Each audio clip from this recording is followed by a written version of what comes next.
أعوذ بالله من الشيطان الرجيم بسم الله الرحمن الرحيم بسم الله وبحمده السلام عليكم ورحمة الله تعالى وبركاته إن الله وملائكته يصلون على النبي يا أيها الذين آمنوا صلوا عليه وسلموا تسليما اللهم صل على سيدنا محمد عبدك ورسولك النبي الأمي وعلى آله وسلم اللهم صل على سيدنا محمد عبدك ورسولك النبي الأمي وعلى آله وسلم اللهم صل على سيدنا محمد عبدك ورسولك النبي الأمي وعلى آله وسلم اللهم صل على سيدنا محمد عبدك ورسولك النبي الأمي وعلى آله وسلم اللهم صل على سيدنا محمد عبدك ورسولك النبي الأمي وعلى آله وسلم اللهم صل على سيدنا محمد عبدك ورسولك النبي الأمي وعلى آله وسلم اللهم صل على سيدنا محمد عبدك ورسولك النبي الأمي وعلى آله وسلم اللهم صل على سيدنا محمد عبدك ورسولك النبي الأمي وعلى آله وسلم اللهم صل على سيدنا محمد عبدك ورسولك النبي الأمي وعلى آله وسلم اللهم صل على سيدنا محمد عبدك ورسولك النبي الأمي وعلى آله وسلم عدد ما وسعه علم الله الحمد لله غافر الذنب وقابل التوب شديد العقاب ذي الطول لا إله إلا هو إليه المصير والصلاة والسلام على المبعوث رحمة للعالمين سيدنا ومولانا محمد وعلى آله وصحبه أجمعين اللهم اغفر لأمة سيدنا محمد صلى الله عليه وسلم وأصلح أمة سيدنا محمد صلى الله عليه وسلم وفرج عن أمة سيدنا محمد صلى الله عليه وسلم وارحم أمة سيدنا محمد صلى الله عليه وسلم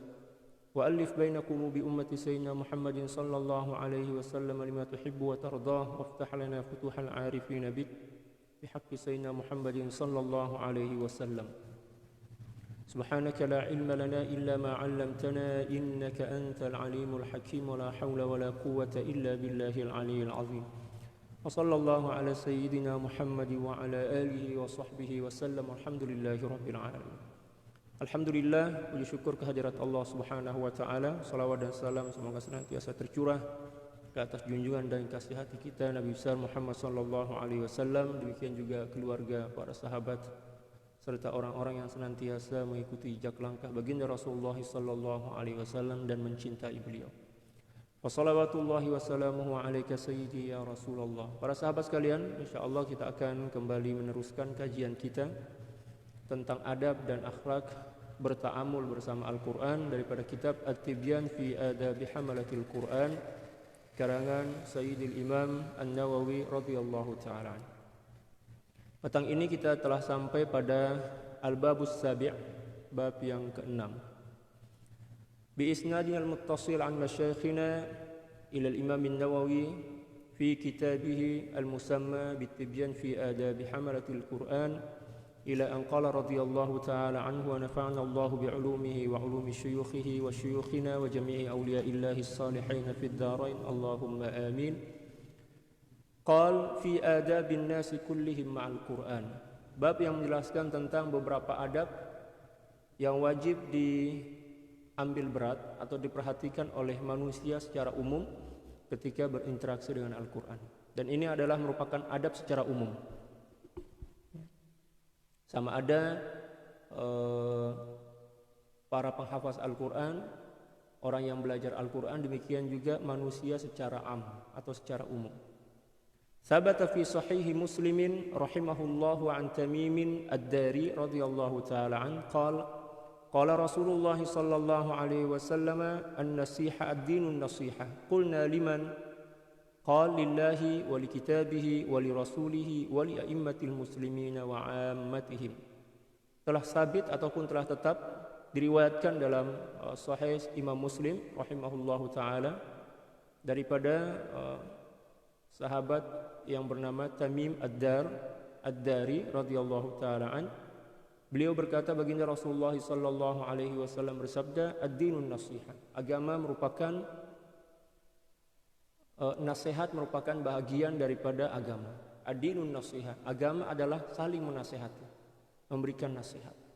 Qulna liman, para sahabat bertanya Kepada siapa? Ya Rasulullah. Baginda menjawab, lillah, kepada Allah, wali kitabihi, demikian juga kitab beliau, kitab Allah, wali rasulihi, dan kepada Rasul, wali a'immatil muslimina wa ammatihim, demikian juga kepada para pemimpin kaum muslimin dan orang awam. Qala al-ulama rahimahumullah, para ulama telah berkata, an-nasihatu li kitabillahi ta'ala hiya al-imanu bi annahu kalamullahi ta'ala wa tanziluh. Yang bermaksud dengan nasihat kepada kitab Allah Subhanahu wa taala ialah beriman atau mengimani bahwa sesungguhnya Al-Qur'an merupakan kalamullah, kalam nafsi Allah Subhanahu wa taala, wa tanziluhu, demikian juga kitab yang diturunkan olehnya.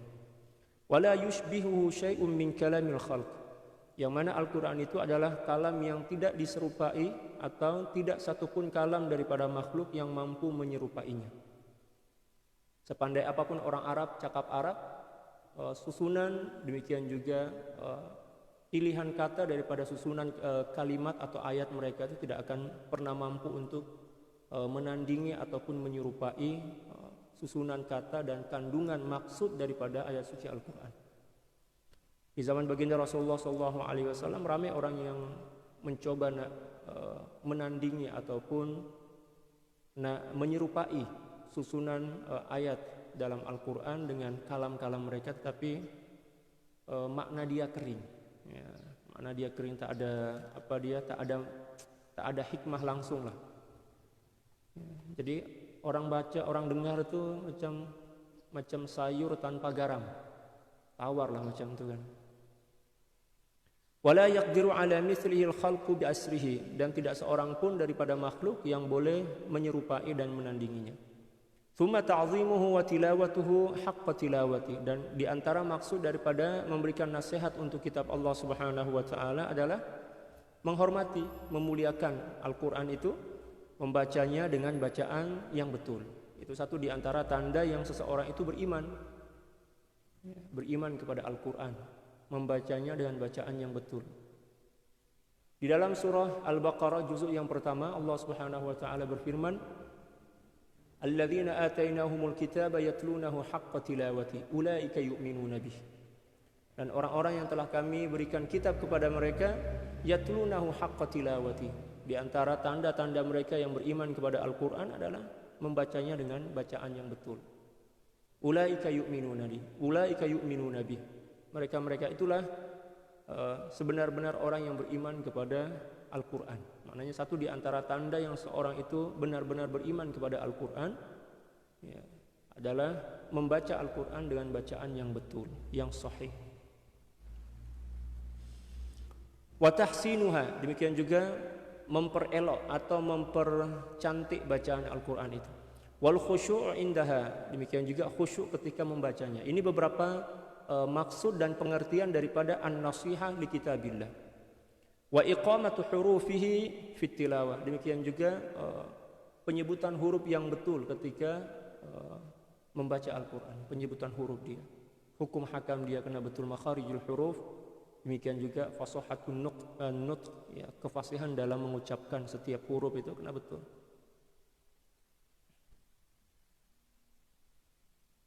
Wa dzabbi anhu li ta'wilil munharifina wa ta'arrud at-taghin, demikian juga memberikan pembelaan terhadap Al-Quran ketika mana ditakwilkan oleh orang-orang yang tak seberapa faham atau orang-orang yang menyeleweng daripada agama Islam, demikian juga orang-orang yang zalim, ya, dalam penafsiran mereka, dalam mentakwilkan Al-Quran. Wat tasdiqu bima fihi, demikian juga membenarkan apapun yang dikandung oleh Al-Quran tersebut, yang terkandung dalam Al-Quran. Itu merupakan bahagian daripada nasihat kepada kitab Allah.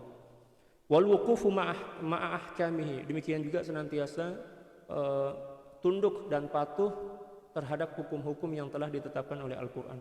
Wa tafahumu ulumihi, demikian juga memahami ilmu-ilmu Al-Qur'an. Ilmu Al-Qur'an ini cukup luas. Ilmu Al-Qur'an bukan setakat tajwid, bukan setakat makharijul huruf, itu bahagian daripada ilmu Al-Qur'an. Ada nasih dan mansukh, ada khas dan am, makhsus dan lain sebagainya, banyak sangatlah. Nanti boleh baca dalam kitab At-Tibyan fi Ulumil Quran, Al-Itqan fi Ulumil Quran, karangan daripada Sayyidil Imam Jalaluddin As-Suyuti, demikian juga Manahilul Irfan. Banyaklah ya ilmu-ilmu Al-Qur'an yang perlu kita pahami. Wa amsalihi, demikian juga memahami tentang tamsil-tamsil daripada Al-Qur'an, wal i'tibaru bimawa'izihi, dan mengambil pelajaran daripada nasihat-nasihat, demikian juga wejangan-wejangan kalau dalam bahasa Indonesia daripada Al-Qur'an. Wat tafakkuru fi ajaibihi, demikian juga memikirkan keajaiban ya, Al-Qur'an. Ya, mulai daripada susunan ayat dia, pilihan kata dia, kata yang diguna. Demikian juga wazan itu maknanya timbangan-timbangan fiil, huruf dan lain sebagainya. Timbangan fiil, demikian juga yang lainnya lah. Di situ ada keajaiban, ada keunikan yang boleh semakin menambah keyakinan dan pembenaran kita terhadap Al-Qur'an. Wal amalu bimuhkamihi wat taslimu limutasyabihi. Demikian juga mengamalkan ayat-ayat muhkamat yang ada dalam Al-Qur'an, dan juga menyerahkan kepada Allah Subhanahu wa taala atau berserah kepada Allah Subhanahu wa taala dalam berkenaan dengan ayat-ayat mutasyabihat. Secara umum dalam Al-Qur'an, ayat suci Al-Qur'an ini terbagi menjadi dua. Yang pertama adalah ayat muhkamat, yang kedua pula adalah ayat mutasyabihat.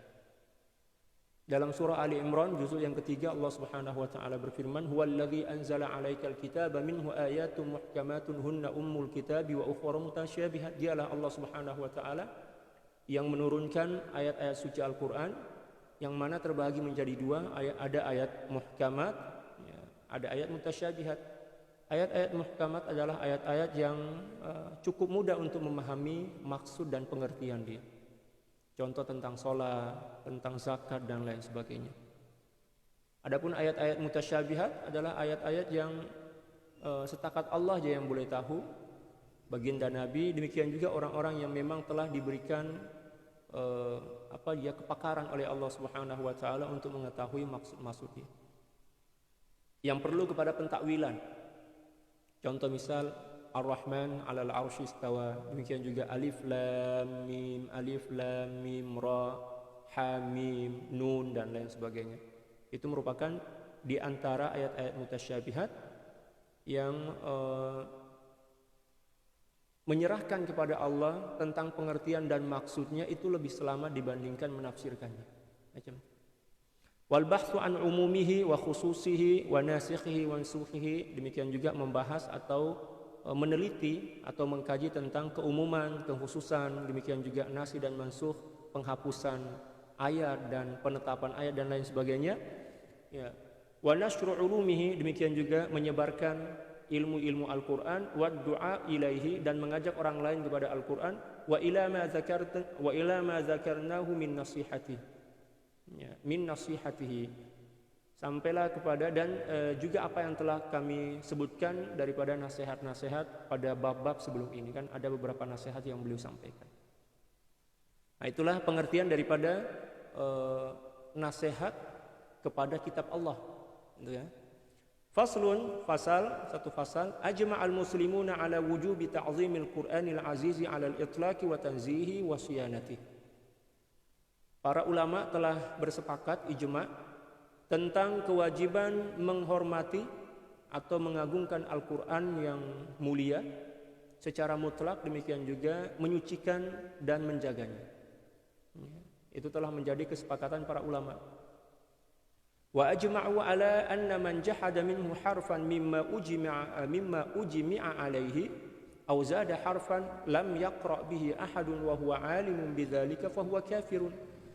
Dan mereka juga telah pun bersepakat bahwa sesungguhnya sesiapa orang yang mengingkari satu huruf ya daripada Al-Quran, mengingkari satu huruf ya atau menafikan ya, yang mana huruf tersebut telah disepakati oleh para ulama sebagai bahagian daripada Al-Quran dalam mushaf itu, auza ada harfan atau menambah satu huruf, walaupun satu huruf menambahnya, lam yaqra bihi ahadun, dan tidak seorang pun yang membaca seperti mana bacaan yang dia tambah itu dalam Al-Quran walaupun satu huruf, wa huwa alimun, dan dia dalam keadaan sedar tahu hukum dia itu, Ya, bidzalika fahuwa kafirun, maka dia kafirlah, keluar daripada Islam.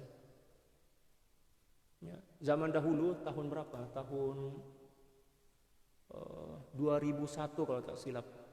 Ada seorang orientalis yang mencoba untuk menambah satu huruf, menukar satu huruf dalam Al-Quran. Kalau tak silap tuh huruf fa dia tukar menggunakan huruf waw. Tujuannya nak mengelirukan bacaan kaum muslimin terhadap Al-Quran. Tapi mampu dikesan oleh seorang ustaz penghafaz Al-Quran yang buta. Ya, hafazan beliau memang mantap. Lalu ada seorang pelajar itu hantar tasmi' hafazan dia kan.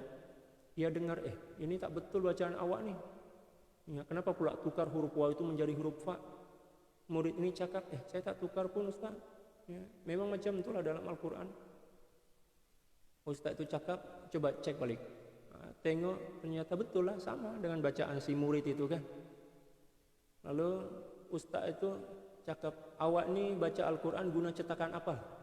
Cetakan dia lah kan. Tengok, cetakan itu tak seberapa masyhur lah. Macam pelik macam itu.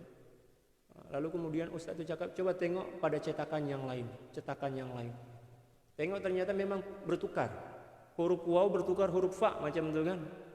Ya, kata tok guru itu, inilah yang betul, cetakan yang itu bukan yang ini. Maknanya ada penyelewengan di dalamnya.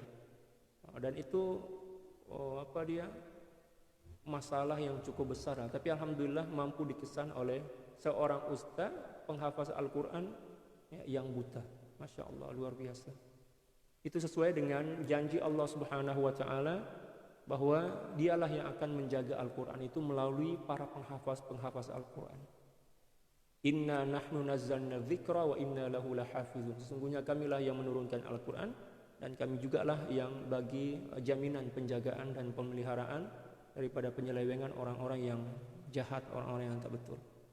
Qala al-Imamul Hafiz Abdul Fadl Al-Qadhi Iyad rahimahullah telah berkata, hafiz, imam yang hafiz. Hafiz ini maknanya pakar hadis, bukan setakat menghafaz Al-Quran, tetapi menghafaz hadis-hadis baginda Rasulullah SAW ratus ribu, ada yang mengatakan 300 ribu, lengkap dengan sanad-sanad dia, perawi-perawi dia, yang bernama Al-Qadhi Iyad.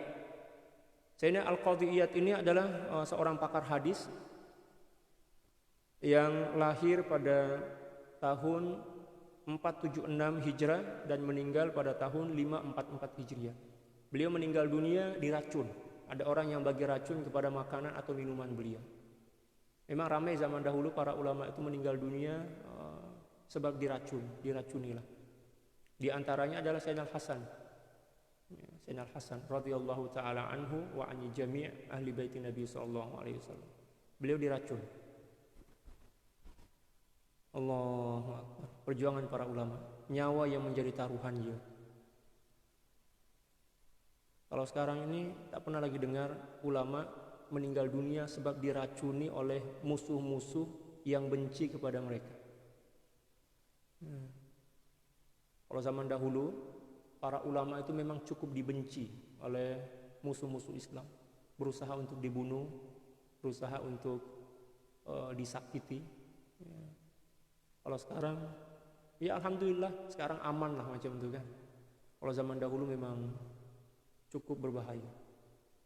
Dan zaman sekarang kan zaman media sosial kan. Ada CCTV, ada rumah pun berpagar, ada security. Jadi orang tak berani lah nak buat macam-macam kepada tokoh-tokoh agama. Kalau zaman dahulu, ya orang senang je nak buat sesuatu yang jahat kepada para ulama. Sebab para ulama itu rumah pun biasa aja. Rumah gubuk kalau dalam bahasa Indonesia itu. Gubuk itu rumah-rumah buruk lah macam itu. Biasa aja, sederhana sangat kehidupan mereka. Lepas itu nak pergi sholat ke masjid, tak ada orang, tak seorang pun yang, tak ada bodyguard lah. Kalau sekarang kan ustaz-ustaz itu Masya Allah luar biasa. Ustaz-ustaz yang famous itulah kan. Subhanallah, kereta pun macam kereta kebal. Kalau zaman dahulu tak ada. Dia orang pergi masjid, pergi mengajar ke kampung-kampung, jalan kaki biasa, macam masyarakat biasa aja. Jadi ya Allah, luar biasalah perjuangan para ulama kita, salafun as-salih. Jadi Sayyidina Al-Qadhi Iyad ini meninggal dunia dalam keadaan diracuni. Allahu akbar. Beliau berkata, "I'lam anna man istakhaffa bil Qur'ani awil mushaf aw bil mushaf aw bi syai'in minhu aw sabbaha." Ketahuilah bahwa sesungguhnya sesiapa orang yang meremehkan, merendahkan Al-Qur'an ataupun mushaf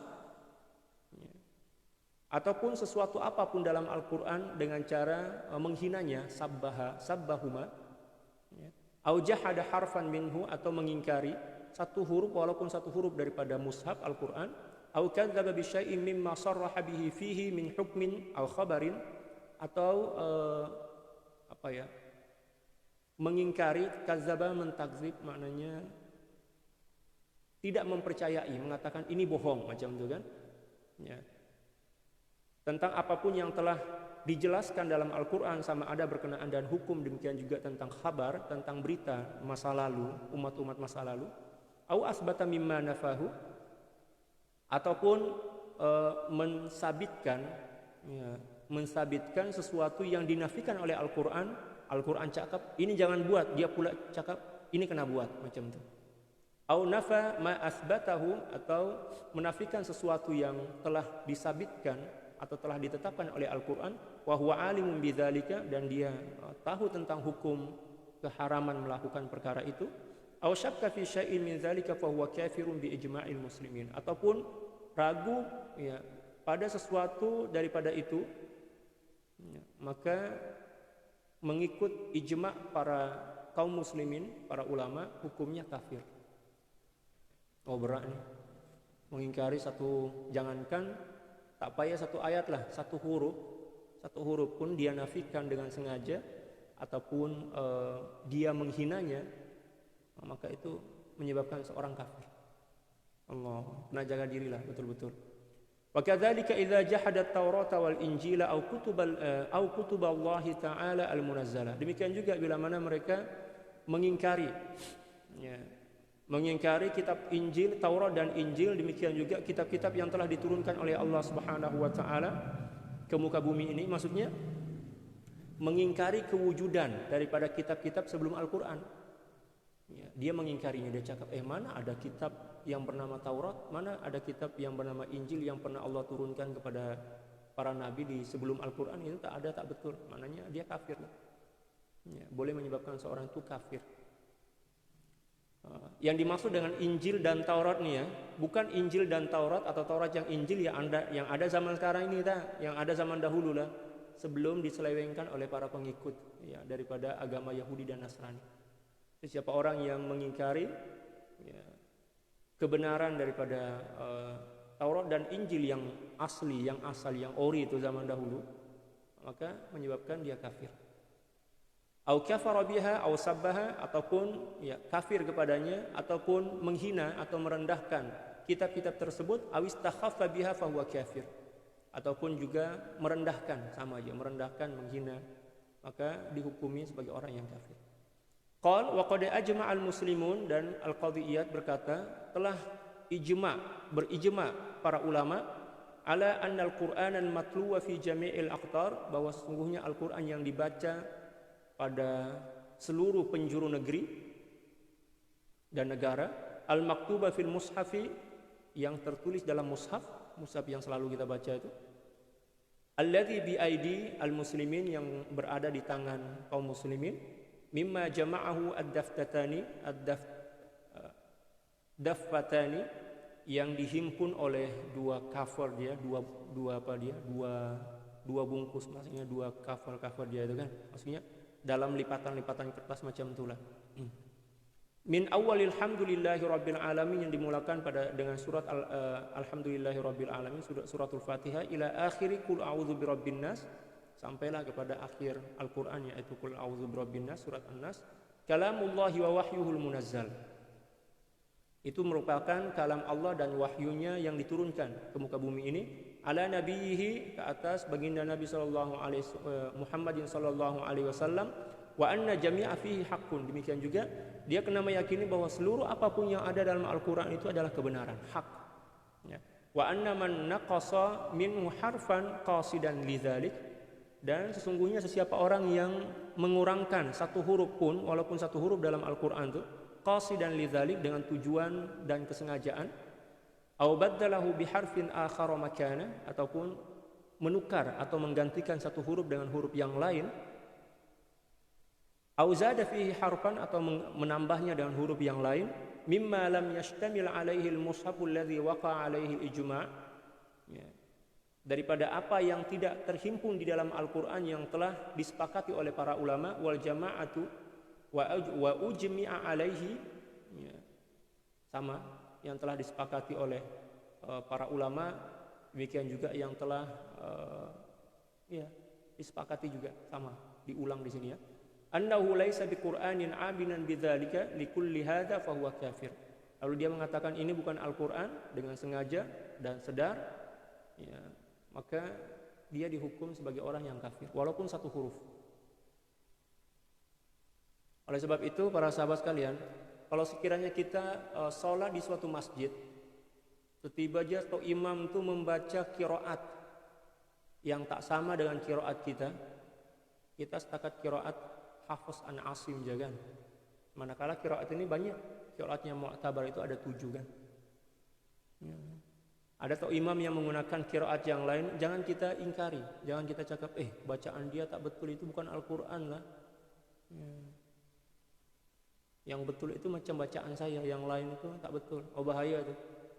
Bila mana dia sengaja buat macam itu, apatah lagi dia dah tahu dah bahwa sesungguhnya siapa orang yang mengingkari, ya, atau menafikan walaupun satu huruf dalam Al-Qur'an dengan sengaja dan tahu tentang hukumnya, maka boleh menyebabkan seorang itu kafir. Na'udzubillah, tsumma na'udzubillah. Oleh sebab itu kena hati-hatilah nak bagi hukuman, nak bagi penilaian kepada sesuatu berkenaan dengan hukum hakam agama. Ya. Kena berhati-hati. Sebab bila mana kita tersilap, tersalah, yang menjadi mangsa itu adalah keimanan kita. Na'udzubillah. Dan itu banyak berlaku kan. Orang-orang yang jahil, orang-orang yang tasarru', maknanya gopoh-gopoh lah, suka-suka hati nak bagi penilaian kepada hukum hakam ataupun syariat Allah Subhanahu wa taala dengan tujuan yang tak betul, maka menyebabkan dia orang keluar daripada Islam. Kena hati-hati betul. Dan ini pernah berlaku. Nah, ini beliau bagi contoh. Wa qad ittafaqa fuqaha'u Baghdad 'ala istitabati Ibni Shambuz.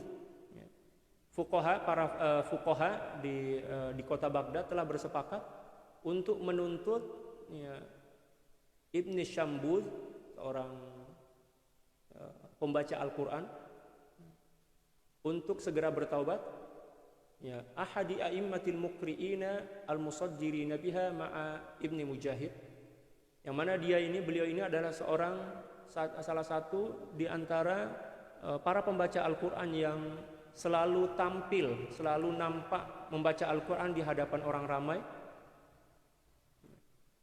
bersama Ibni Mujahid, seorang ulama juga, liqiraatihi wa iqra'ihi bisyawaza, ya, minal huruf, dengan membaca Al-Qur'an ataupun mengajarkan Al-Qur'an dengan bacaan-bacaan huruf yang pelik, penyebutan huruf yang pelik, yang tak betul lah, yang tak sesuai dengan apa yang telah diajarkan oleh para ulama. Para ulama Baghdad pada masa itu sepakat meminta agar seseorang yang bernama Ibni Shambuz ini dihukum, ya, dibagi hukuman, tapi sebelum dibagi hukuman itu dibagi peluang lah bagi dia untuk bertaubat kepada Allah Subhanahu wa taala. Mimma laisa fil mushaf, yang tidak terdapat dalam mushaf, wa aqadu alaihi birruju'i anhu, ya, dan mereka meminta agar dia segera kembali kepada Islam dengan baik. Wa taubati minhu, demikian juga meminta dia untuk segera bertaubat. Wa katabu fihi sijillan ashhada fihi ala nafsihi fi majlisil waziri Abi Ali, dan mereka juga membuat satu pernyataan. Kalau zaman sekarang kan pernyataan itu mungkin melalui Facebook dan lain sebagainya. Kalau zaman dahulu melalui satu sijil. Sijil itu macam, ya, surat rasmi lah, ya, Kementerian Agama kalau dalam bahasa Indonesia. Ya, di situ dia buat pernyataan, saya yang bernama si Fulan bin Fulan telah bertaubat dengan sebenar-benar dan mengakui, ya, yang saya ini telah melakukan kesilapan dan dosa besar sebab membaca Al-Qur'an dengan bacaan huruf-huruf yang tak betul kepada masyarakat dan mengajarkannya dan saya telah kembali kepada Islam dengan baik, macam itu. Ya, diminta dengan rasmi oleh kerajaan Baghdad pada masa itu. Ya. Sanata salasin wa ishrina wa salasimi'ah. Nah, kes ini berlaku pada tahun 323 Hijrah. Abad keempat lah maknanya kan. Wa afta Abu Muhammad ibnu Abi Zaidin fi man qala li sabiyin la'anallahu muallimak wa ma 'allamaka wa qala aradtu su'al adabi walam uridil Qur'an qala yu'addabul qail. Ya. Seorang ulama yang bernama Abu Muhammad ibnu Zaid telah memberikan fatwa, sesiapa orang yang mengatakan kepada seseorang yang mengatakan kepada seorang anak, la'anallahu muallimak, semoga Allah Subhanahu wa taala melaknat gurumu, ya kan? Wa ma 'allamak, demikian juga sesuatu yang diajarkan kepadamu. Wa qala aradtu su'al adabi wa lam uridil Qur'an. Lalu kemudian dia cakap, yang saya maksud ya setakat ungkapan su'ul adab aja, bukan nak menghina Al-Qur'an. Ya kan? Qala yu'addabul qail. Ya, kata beliau, orang macam ni yu'addab, dibagi pengajaran lah, mungkin dengan cambuk atau mungkin dengan penjara dan lain sebagainya. Tetapi bila mana yang dia maksud adalah Al-Quran, maknanya semoga Allah Subhanahu wa taala, naudzubillah, ini contoh, melaknat kamu dan Al-Quran yang diajarkan oleh gurumu, maka boleh menyebabkan seorang itu kafir, kata beliau. Qal wa amma man la'ana al-mushafa fa innahu yuqtal. Oh, ini lebih teruk lagi lah kan, lagi teruk. Sesiapa orang yang melaknat Al-Quran, maka boleh dibunuh. Fa innahu yuqtal. Hada akhiru kalam bil Qadhi Iyadh rahimahullahu taala, dan inilah penghujung daripada perkataan Sayyidina Al-Imam Al-Hafidh Qadhi Iyadh radhiyallahu taala an, pengarang daripada kitab ya Asy-Syifa fi ta'rif huquqil Mustafa. Ya, kalau tak silap dalam 700 muka surat kitab itu. Faslun wa yahrumu tafsiruhu bighairi ilmin. Fasal yang menjelaskan tentang keharaman menafsirkan Al-Quran tanpa ilmu. Ya, menafsirkan Al-Quran setakat menggunakan terjemah, itu bahaya itu. Ya, jadi nak menafsirkan Al-Quran ini kena ada ilmu, ada adawat dia, ada alat-alat untuk menafsirkan Al-Quran.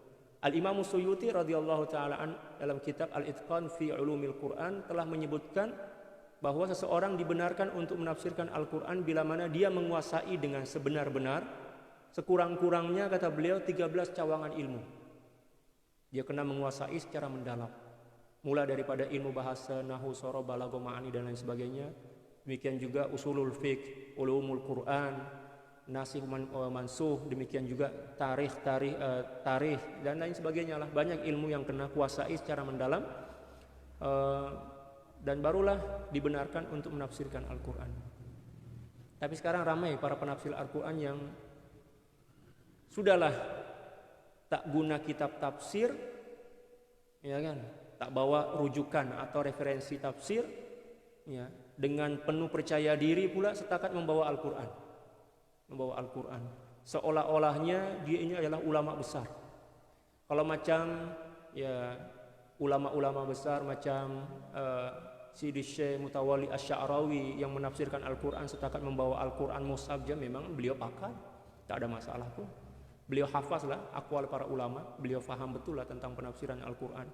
Demikian juga misal kata salah seorang guru kami Maulana Syekh Dr. Ali Jum'ah hafizahullah wa ala syekhina radhiyallahu ta'ala, beliau menafsirkan Al-Quran setakat membawa mushaf, tak ada masalah, sebab beliau memang orang yang pakar kan, menguasai ilmu-ilmu atau alat-alat menafsirkan Al-Quran.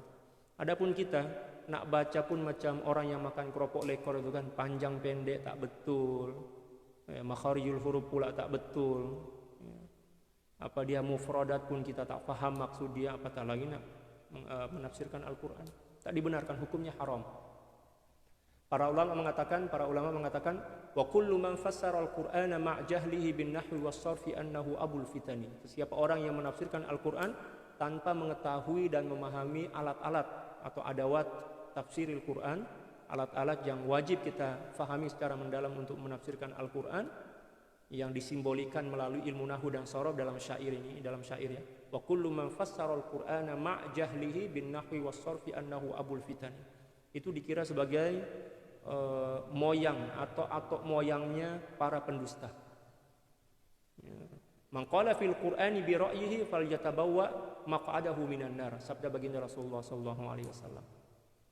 Siapa orang yang suka-suka menafsirkan Al-Qur'an mengikut isi kepala dia, isi otak dia, maka kena bersiap-siaplah masuk neraka. Disediakan, dipersiapkan oleh Allah Subhanahu wa taala satu singgasana, satu kerusi, maq'ad. Maq'ad itu satu tempat duduk lah. Ada juga yang mengatakan yang dimaksud dengan maq'ad itu tempat tinggal, bukan tempat duduk, bukan setakat tempat duduk aja, tapi tempat tinggal, rumah di neraka nanti, na'udzubillah. Kalau sekiranya nak menakol, nak menyampaikan tafsiran para ulama, dia kena merujuk kepada kitab asal. Tak boleh setakat menggunakan terjemah. Sebab terkadang terjemah ini banyak juga tak betul. Ya kan? Banyak juga tak betul. Sebab orang menerjemahkan saat ini kebanyakan bukan pakar nahwu sorof. Dia orang setakat beragak-agak lah. Oh, agak-agaknya maksud dia macam ini. Kalau sekiranya dia nak menyampaikan penafsiran tentang Al-Quran melalui penakolan, menukil kalam-kalam para ulama, dia kena terus merujuk kepada referensi asal. Contoh misal tafsir Ibn Katsir, contoh misal Ruhul Ma'ani Imam Al-Alusi, atau misal At-Tafsirul Kabir Imam Fakhrul Razi.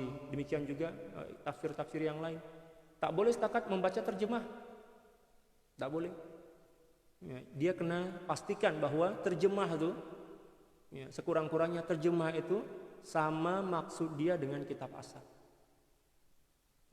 Kalau tak paham, tak boleh nak pastikan bahwa sesuai, memang betul-betul sesuai dengan kitab asal. Tak payah bagi pengajian tafsir lah. Bagilah pengajian-pengajian yang lain, kuliah-kuliah yang lain. Jangan pula paksa-paksa diri kita, sorok-sorok diri, konon nampak macam orang yang pakar tafsir tapi tidak merujuk kepada kitab asal. Itu bahaya tuh. Bahaya itu. Dosa besar lah, diharamkan. Dan itu banyak berlaku sekarang. Allahu Akbar. Sehingga masyarakat yang dengar penafsiran itu meyakini dan mengamalkannya, dan boleh menjadi racun dalam pikiran mereka. Sebab penafsiran yang dia orang terima itu terkadang-kadang tak semua juga tak sesuai dengan penafsiran para ulama. Kita kena merujuk kepada penafsiran para ulama. Tak boleh suka-suka hati nak menafsirkan Al-Quran. Al-Quran ini bukan koran, bukan surat kabar yang suka-suka hati boleh kita tafsirkan. Bukan macam itu. Jauh sebelum itu baginda Rasulullah SAW dah bagi peringatan kepada kita. Man qala fil Qur'ani bi ra'yihi falyatabawwa maq'adahu minan nar. Man kadzaba alayya muta'ammidan falyatabawwa maq'adahu minan nar. Banyak sangat hadis-hadis yang mengancam orang-orang yang suka-suka hati nak menafsirkan Al-Quran tanpa adanya kepakaran. Kalau sekiranya nak menyampaikan, menakol kalam para ulama tentang penafsiran ayat-ayat Al-Quran, maka pastikan dia membaca daripada kitab asal. Kalau sekiranya pun dia nak guna terjemah, pastikan dulu bahwa terjemah itu dah sama, sesuai dengan maksud dan pengertian kitab asal. Sekarang ini ramai, di Indonesia pun ramai. Ustaz-ustaz buka kajian tafsir setakat guna terjemah. Oh, bahaya sangat. Itu dikira dosa besar. Walaupun sekiranya, kata para ulama, kalau sekiranya penafsiran dia itu betul, tapi sebab dia bukan orang yang pakar dalam tafsir Al-Quran, maka juga tetap dikira sebagai orang yang berdosa. Boleh paham? Walaupun sekiranya penafsiran dia itu betul sesuai dengan penafsiran para ulama, tetapi disebabkan karena dia bukan pakar, maka dosa dia itu letak kat situ. Letak dosa itu kat situ, melakukan sesuatu yang bukan kepakaran dia. Dan itulah yang menyebabkan pemahaman di tengah-tengah masyarakat banyak tercemari oleh penafsiran-penafsiran yang tak betul. Saya ingat dulu ingat kepada nasihat salah seorang guru kami, Maulana Syekh Dr. Yusri hafizahullah ala syekhina radhiyallahu ta'ala an. Kami pernah bertanya, kami kan syu'bah tafsir, kami dulu masa belajar itu jurusan tafsir lah, pengajian tafsir. Ya. Ada yang bertanya kepada beliau, Sidi Syekh, boleh ke kami membaca tafsir Ibnu Katsir, kata beliau. Pelajar, kata beliau tak boleh. Ya. Kalau awak nak belajar tafsir, kena pastikan awak belajar kepada pakar tafsir. Kena baca di hadapan guru. Tak boleh suka-suka hati nak membaca tafsir kat bilik. Ya, kat bilik kat rumah kita tak boleh. Kena jumpa dulu dengan pakar tafsir. Bila mana pernah dengar daripada para ulama tentang penafsiran ayat itu mengikut rujukan-rujukan yang telah sedia ada. Nah, mananya seseorang dah ada asas kan nak menafsirkan Al-Quran atau menakal penafsiran para ulama, barulah selepas itu dia dibenarkan untuk membaca kitab-kitab tafsir. Kalau tak pernah mengaji tafsir kepada para ulama, tak dibenarkan mengaji tafsir seorang-seorang. Kena datang juga jumpa dengan para ulama, bertalaki lah macam itu. Nah, tapi sekarang ni Allah ramai orang yang tiba-tiba aja muncul macam itu, seolah-olah pakar tafsir. Kita cari tahu di mana dia belajar, ternyata tak pernah pun belajar kat pondok, tak pernah belajar kepada para ulama. Dia belajar setakat kepada Syekh Google aja atau Syekh YouTube aja. Daripada situlah dia ambil penafsiran tu, dia melatih diri kat bilik macam mana nak menyampaikan kepada audiens dia, kepada jamaah dia, lepas tu terus dia buka pengajian tafsir. Itu bahaya. Kena pastikan tafsir itu sesuai dengan penafsiran para ulama yang pakar. Allahu Akbar. Itulah satu di antara cabaran atau fitnah akhir zaman ini.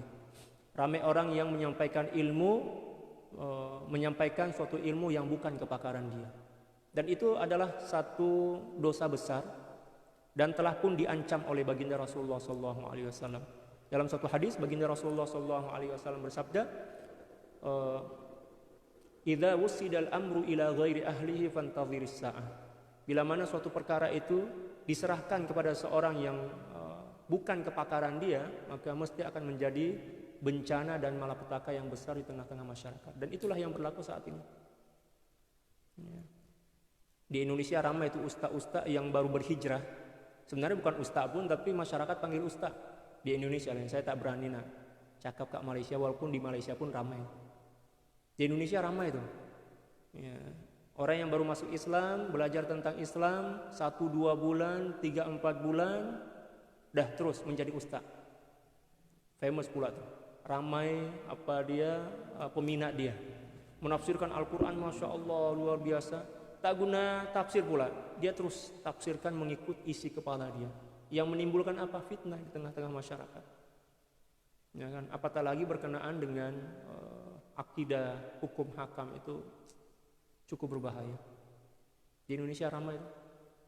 Ustadz si fulan, dia tak pernah pun belajar agama daripada para ulama, ya, tapi dia pandai cakap kan, dia pandai menakal ilmu yang ada kat internet itu, dia latih diri untuk menyampaikan ilmu, lepas itu dia sampaikan.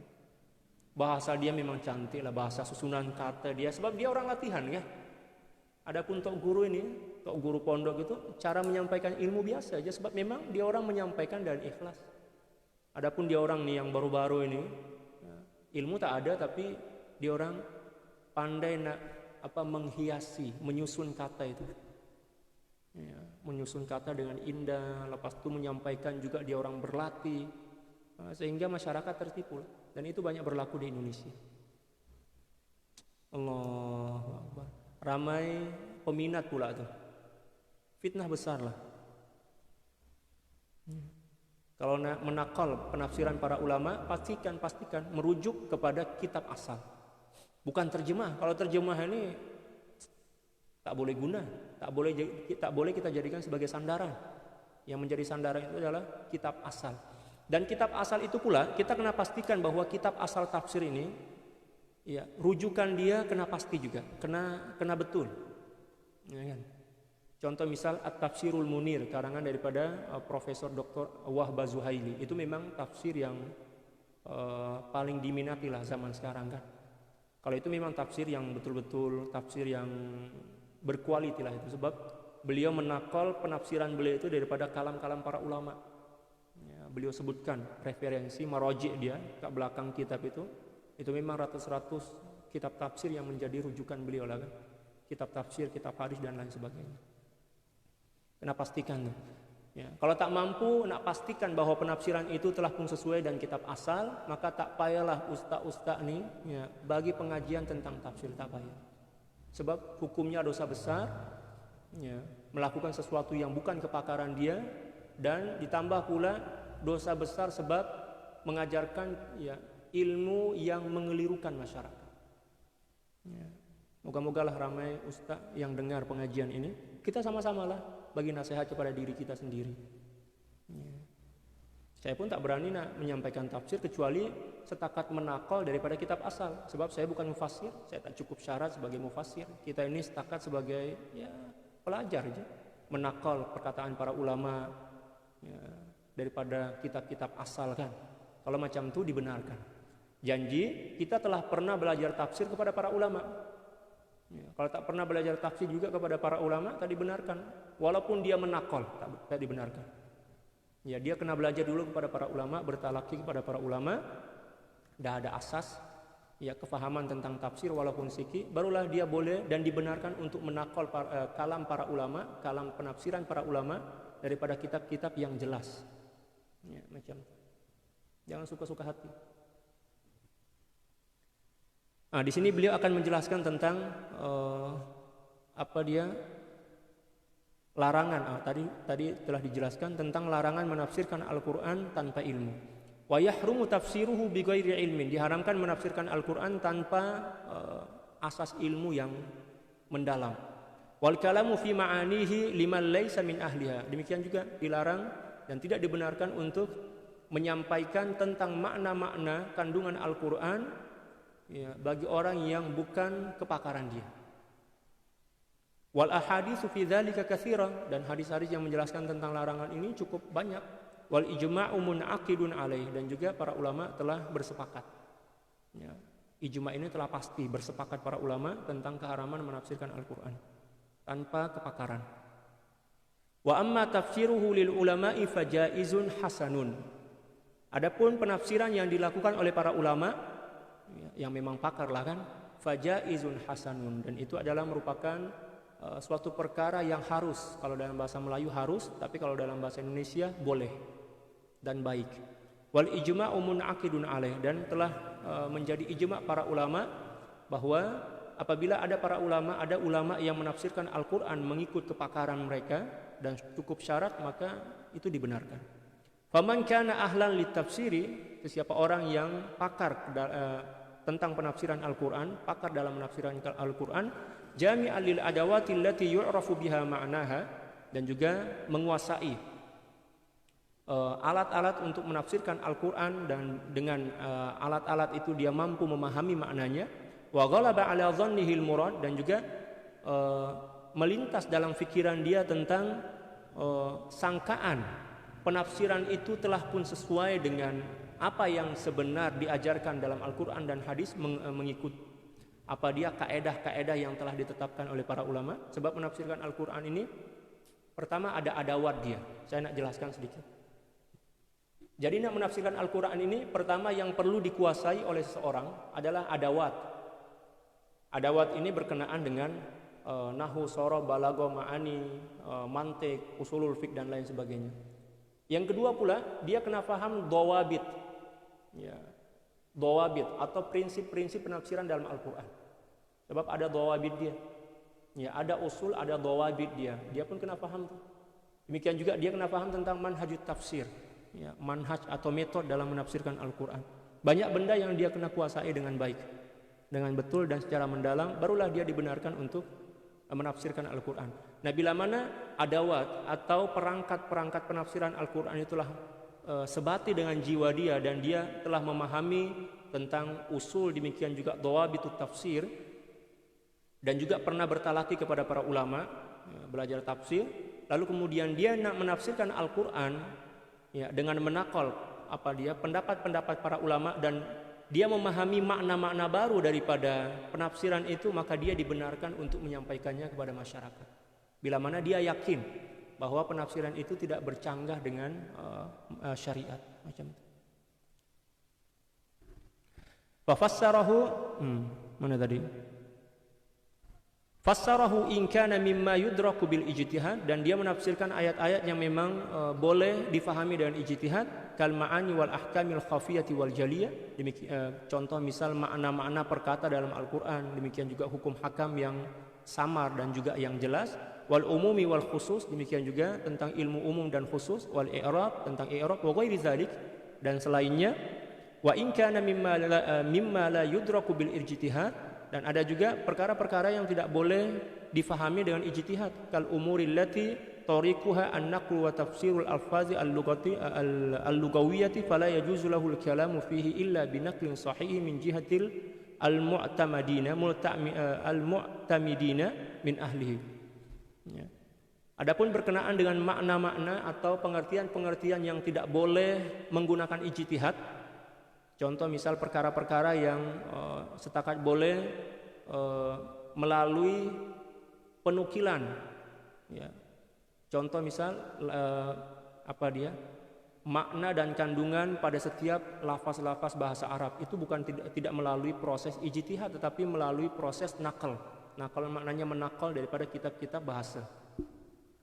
Fala yajuzu lahul kalamu, maka tidak dibenarkan baginya untuk menyampaikannya illa binaqlin sahih, kecuali dengan menakal, ya, dengan nakalan yang sahih min jihatil al-mu'tamidina min ahli, daripada orang-orang yang memang yang memang pakar lah, ya, dan mempunyai keahlian di dalamnya. Wa amma man kana laysa min ahlihi likaunihi ghaira jami'in li adawatihi fa haramun alaihi tafsir. Adapun orang-orang yang tidak pakar, ya, sebab dia tidak menguasai perangkat-perangkat untuk menafsirkan Al-Qur'an, maka penafsiran Al-Qur'annya hukumnya haram. Haram menafsirkan Al-Qur'an. Lakin lahu ayyangqula at-tafsira 'anil mu'tamidina min ahli. Akan tetapi dia dibenarkan untuk menakal, setakat menakal aja, tak dibenarkan untuk menafsirkan. Ya, kalau menakal itu boleh, tak ada masalah. Janji dia menakal terus kepada atau daripada kitab asal, bukan setakat daripada terjemah. Seperti mana yang saya terangkan tadi. Kalau dia bukan pakar tafsir, maknanya tak boleh menafsirkan Al-Qur'an, tetapi dia setakat boleh menakal aja.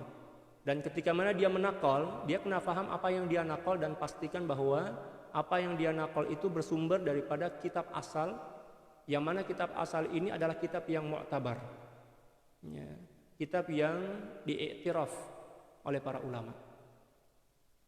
Boleh, ya? Ya. Tsummal mufassiruna bi ra'yihim min ghairi dalilin sahihin aqsamun. Nah, kemudian beliau akan menjelaskan tentang pembagian penafsiran Al-Qur'an. Nah, ini pembahasan dia cukup, ya, luas nih.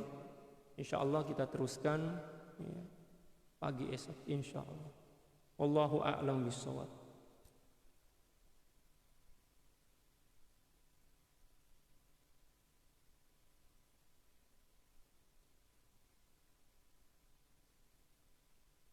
Nah, saya nasihatkan kepada diri saya sendiri, demikian juga kepada para jamaah, nak belajar ilmu agama itu, nak belajar kepada ulama-ulama yang pakar.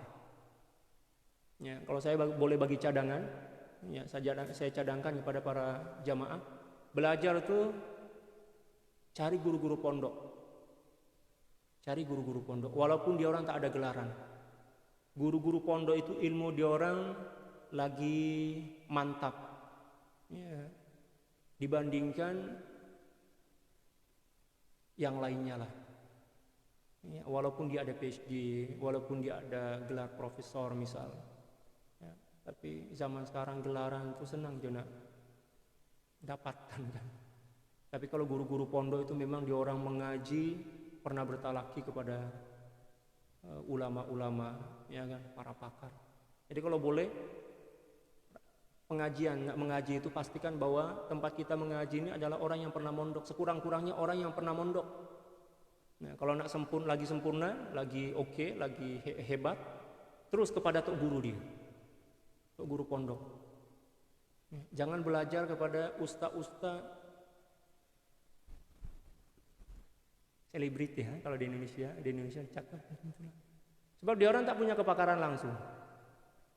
Al-Quran tak hafaz, hadis-hadis pun hanya 1-2 biji aja yang diorang hafaz, itu pun penyebutan tak betul lagi. Ya, alhamdulillah kita di Malaysia ini ramah lagi untuk guru yang bagi kuliah-kuliah. Nah itulah yang kita cari, kita kejar lah. Cari pengajian untuk guru kita, untuk guru pondok lah. Ya. Terutamanya berkenaan dengan hukum hakam. Kalau motivasi itu bolehlah. Kalau setakat berkenaan dan motivasi daripada ustaz-ustaz selebriti itu bolehlah. Tapi kalau hukum hakam, tafsir, ya, tasawuf, tauhid, ya, fiqh, hukum hakam lah kan, kena cari pakar, cari orang yang pakar. Cari orang yang pakar. Sebab bila mana kita belajar kepada orang yang bukan pakar nih, oh pening kepala kita, rosak akidah kita. Itulah yang jadi macam apa yang berlaku di negara kita kan, di Indonesia, Malaysia, demikian juga negara-negara yang lain. Ramai orang yang menyampaikan agama tapi dia tak pakar, yang menyebabkan kesesatan lah, na'udzubillah.